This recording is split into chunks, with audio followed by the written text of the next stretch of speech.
Assalamu alaikum. In today's lecture, we are going to study encoding, and then first we'll discuss what encoding is, and then we will study a greedy strategy for encoding, which is called Huffman coding. सबसे पहले हम देख लेते हैं what encoding is.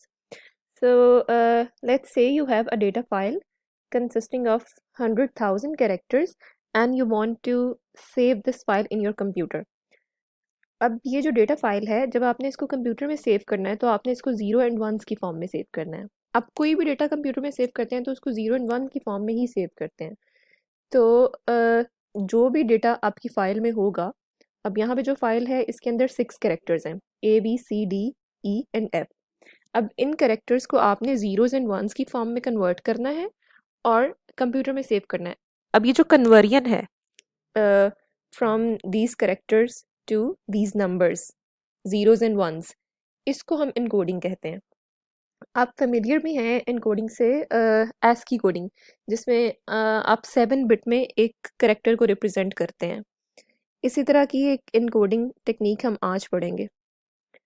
So you have a file, इसके अंदर 6 characters हैं ABCDE and F, और ये इन कैरेक्टर्स की फ्रीक्वेंसी है। सो A की फ्रीक्वेंसी है 45,000, frequency of B is 13,000, C की 12,000 है, और इसी तरह बाकी कैरेक्टर्स की भी है। अब आपने इन सारे कैरेक्टर्स के लिए बाइनरी कोड्स बनाने हैं, बाइनरी कोड्स जो कि ज़ीरोज़ एंड वंस की फॉर्म में होंगे, और आपने इस फाइल को कंप्यूटर में सेव करना है। So you have 6 characters. आप 6 कैरेक्टर्स को कितनी बिट्स में शो करवा सकते हैं? बल्कि हम इसकी ऑपोजिट चेक करते हैं। अगर हमारे पास एक बिट हो तो हम उसमें कितनी डिफरेंट वैल्यूज़ सेव करवा सकते हैं। अगर एक बिट है तो वो या वो ज़ीरो हो सकती है या वन हो सकती है। तो एक बिट दो डिफरेंट टाइप्स को रिप्रेजेंट कर सकती है, और अगर हमारे पास 2 बिट्स हैं तो उनके 4 कम्बिनेशंस बन सकते हैं। So we can represent 4 different things using 2 bits. अब यहाँ पे हमारे पास 6 कैरेक्टर्स हैं, तो इनको हम कितनी नंबर ऑफ बिट्स में रिप्रेजेंट करा सकते हैं? So we need 3 bits at least to represent 6 characters. अगर आपके पास 3 बिट्स हों तो उनमें आप मैक्सिमम कितने रिप्रेजेंटेशंस शो कर सकते हैं? 2⁻³ विच इज़ 8। लेकिन यहाँ पे हमारे पास सिर्फ 6 कैरेक्टर्स हैं। अब इनको हम 2 बिट्स में नहीं शो कर सकते, क्योंकि 2 बिट्स में हम सिर्फ 4 चीज़ों को रिप्रेजेंट कर सकते हैं। सो हमें 3 बिट्स यूज़ करनी पड़ेंगी। सो आप इनको कोड्स असाइन कर सकते हैं। ए को आप 0 0 0 असाइन कर सकते हैं, 0 0 1 बी को असाइन कर सकते हैं। ठीक है, एक तरीका तो ये है, आप ये कोड्स असाइन कर दें इन कैरेक्टर्स को। और दूसरा तरीका क्या हो सकता है कि आप बजाय fixed number of bits use करने के लिए आप डिफरेंट नंबर ऑफ बिट्स भी यूज़ कर सकते हैं। सो ए को आप रिप्रेजेंट कर दें 0 से, बी को 1 0 1 से, सी को 1 0 0 से। ठीक है, तो आप डिफरेंट नंबर ऑफ बिट्स से भी शो कर सकते हैं। तो लेट्स से कि आपके डेटा के अंदर सिर्फ 4 कैरेक्टर्स हैं, ABCD। This is your alphabet set. इसके अंदर सिर्फ 4 एलिमेंट्स हैं, और C1 is a set of codes. ये वो बाइनरी कोड्स हैं जो इन अल्फ़ाबेट्स को रिप्रेजेंट कर रहे हैं। सो आपके पास 4 कैरेक्टर्स हैं, तो you can represent them using 2 bits, क्योंकि 2 bits represent 4 different combinations. So code of A 0 0, B का कोड 0 1 है, C का 1 0, D का 1 1। अब आपके पास अगर एक स्ट्रिंग है बैड, और इसको आपने सेव करना है कंप्यूटर में, सो आप ये इनकोडिंग इस वर्ड के ऊपर अप्लाई करेंगे। B का कोड क्या है? 0 1, A का कोड 0 0, और D का कोड है 1 1। तो इस तरह से आपके पास बैड का ये कोड आ गया। सो आपने बैड को इनकोड कर दिया है, और कंप्यूटर में आप जब इसको राइट करेंगे तो इस फॉर्म में राइट करेंगे।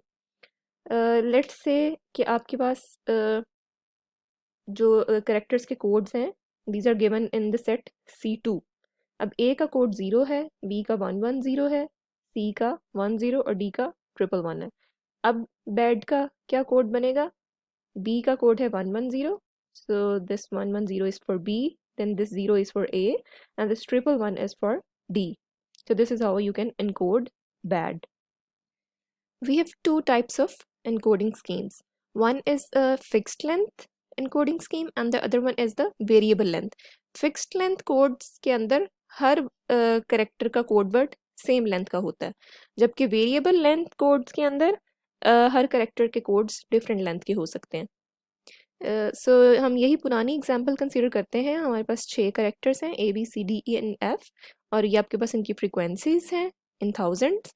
अगर आप इनको फिक्स्ड लेंथ कोड दें तो you need 3 bits because there are 6 characters, और वेरिएबल लेंथ कोड में आप इनको ये कोड वर्ड्स दे सकते हैं. ये जो वेरिएबल लेंथ कोड्स हैं यही आज हम लोग स्टडी करेंगे. ये एक्चुअली जो हमने टेक्निक स्टडी करनी है हफमैन कोडिंग, ये उसी से आ रहे हैं. अभी के लिए आप ये codes as it is consider कर लें. सो ये जो फिक्स्ड लेंथ कोड है ये कितनी बिट्स टोटल लेगा आपकी पूरी फाइल सेव करने के लिए.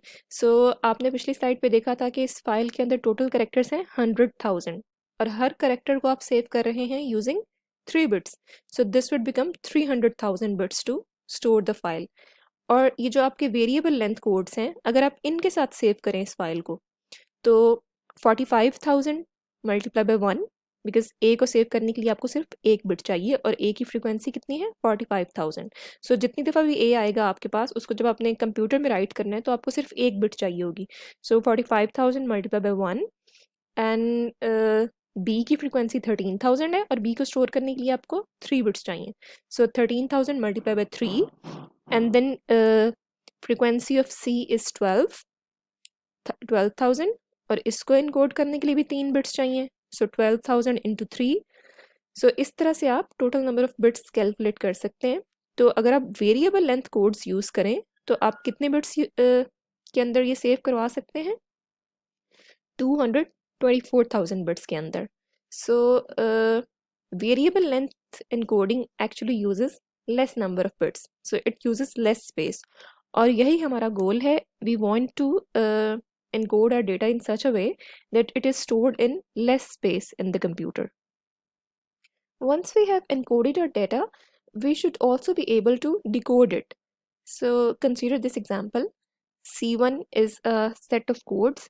इसमें A का कोड है 00, B का कोड है 01. This is actually the fixed length coding. So given an encoded message, decoding is the process of turning it back into the original message. अब हम एक प्रॉपर्टी स्टडी करेंगे uniquely decodable. Message is uniquely decodable if it can be decoded in only one way. So जो हमारा set C1 है, अगर हमारे पास ये गिवन कोड है तो इसको हमने डिकोड करना है यूजिंग सेट C1. अब इसमें 01, अब ये तो फिक्स लेंथ है तो हम दो दो characters at a time consider करेंगे. 01 को आप कंसीडर करें, it is the code of B. तो पहला करेक्टर है B. 00 is the code of A and 11 is the code of D. So this string is uniquely decodable to bad. इसका सिर्फ और सिर्फ एक ही डिकोडिंग हो सकती है which is bad. Now consider the set C2. अगर इसके अकॉर्डिंग हमने इस स्ट्रिंग को डिकोड करना है. So इस स्ट्रिंग को आप इसका चंक उठाएं और C2 के अंदर इसको मैच करने की कोशिश करें. जिस करेक्टर के साथ ये मैच हो जाएगा वो आपका पहला करेक्टर होगा, क्योंकि ये वेरिएबल लेंथ कोड है तो आपको ये नहीं पता कि आपने कितने करेक्टर्स एट अ टाइम देखने हैं. सो सबसे पहले ये जो मैच होगा 110 का चंक मैच होगा बी के साथ. सो पहला करेक्टर आपके पास बी आ जाता है. फिर उसके बाद आपके पास दूसरा इसका जो करेक्टर है वो इस ये 0 मैच होगा ए के साथ. So second character is A. Then these 3 ones will match with D. तो आपके पास again you get bad. So C2 भी ऐसा सेट है कि इसके अंदर जो स्ट्रिंग्स हैं ये यूनिकली डिकोडेबल होंगे. So let's now consider the encoding C3. सो अब हम C3 के कोड्स कंसीडर करेंगे. आपके पास ये स्ट्रिंग है, ये कोड है आपके पास और आपने इसको डिकोड करना है. सो आप C3 is again a variable length code. तो आप इस कोड के जो बिट्स हैं वो उठा के मैच करेंगे C3 के साथ और जिस करेक्टर के साथ मैच हो जाएगी वो आप लिख देंगे. सो ये जो पहला वन है अगर आप इसको मैच करें तो ये ए के साथ मैच हो रहा है तो आप पहला करेक्टर कह सकते हैं कि ए है, और इसके बाद आगे आप मैच करें तो 1 0 मैच हो रहा है सी के साथ, तो सेकंड करेक्टर आपका सी हो जाएगा। फिर आपके पास ये 4 वंस हैं, इनमें से आप इन वंस को ए भी कंसीडर कर सकते हैं क्योंकि ए के साथ ये मैच हो रहे हैं, तो ये चारों एज भी हो सकते हैं, ए सी ट्रिपल ट्रिपल ए। आपके पास इसकी एक डिकोडिंग ये हो सकती है। इसके अलावा अगर आप देखें इसकी और डिकोडिंग्स बैड और ए सी ए डी भी हो सकती हैं। सो C3 अगर आप कोड्स यूज़ करते हैं तो that is not uniquely decipherable. So C1 and C2, any message encoded using C1 or C2 is uniquely decipherable। और अगर आप ये प्रॉपर्टी अगर ना हो आपकी एनकोडिंग के अंदर, तो then that encoding is useless, क्योंकि अगर आप डिकोड ही करेक्ट नहीं कर सकते तो उस एनकोडिंग का कोई फ़ायदा नहीं है, because you are losing your information. So जो हमारे पास फिक्स लेंथ कोड्स होते हैं वो तो हमेशा यूनिकली डिसाइफरेबल होते हैं। वो इस वजह से क्योंकि आपको बाउंड्री का पता होता है, आपको पता है कि आपने कितनी बिट्स को एट अ टाइम कंसीडर करना है, तो वो तो हमेशा आपको यूनिक डिकोडिंग ही देंगे। लेकिन हम लोग यूज़ करना चाहते हैं वेरिएबल लेंथ इनकोडिंग, क्योंकि variable length encoding is space efficient, वो कम स्पेस यूज़ करती है। और वेरिएबल लेंथ इनकोडिंग में हमने देखा है कि हमारे पास ये इशू आ जाता है यूनिक और नॉट यूनिक डिसाइफरेबिलिटी का। सो ऐसा कोड, अब आप बल्कि आप पहले इन कोड्स को ऑब्ज़र्व करें और इसमें देखें ये जो C2 और C3 है इसमें ऑब्ज़र्व करें। ये C2 तो आपको पता है कि यूनिकली डिकोडेबल है, C3 यूनिकली डिकोडेबल नहीं है। तो ऐसी कौन सी प्रॉपर्टी है जो C2 को यूनिकली डिकोडेबल बनाती है और C3 को यूनिकली डिकोडेबल नहीं बनाती? अगर आप इन कोड्स को ऑब्ज़र्व करें तो यू कैन सी कि इसमें जो A1 का कोड है, A1 का code is a prefix of code of B. It is also the prefix of code of C. A1 का पूरा कोड B के अंदर आ रहा है, शुरू में आ रहा है B के कोड के, और C के कोड के शुरू में भी आ रहा है, इसी तरह D के कोड के शुरू में भी आ रहा है। जबकि C2 के अंदर कोई किसी भी करेक्टर का कोड किसी भी दूसरे करेक्टर के कोड के शुरू में नहीं आ रहा। ये जो C2 है जिसके अंदर कोई भी किसी भी करेक्टर का कोड किसी दूसरे करेक्टर के कोड के प्रीफिक्स में नहीं आ रहा, इस तरह के कोड को हम प्रीफिक्स फ्री कोड कहते हैं। So a code is called a prefix free code if no code word is a prefix of another one. So these are a few examples. So this first set is not a prefix code because इसमें A का code C के शुरू में आ रहा है, and the second one is a prefix code. Every message encoded by a prefix free code is uniquely decipherable.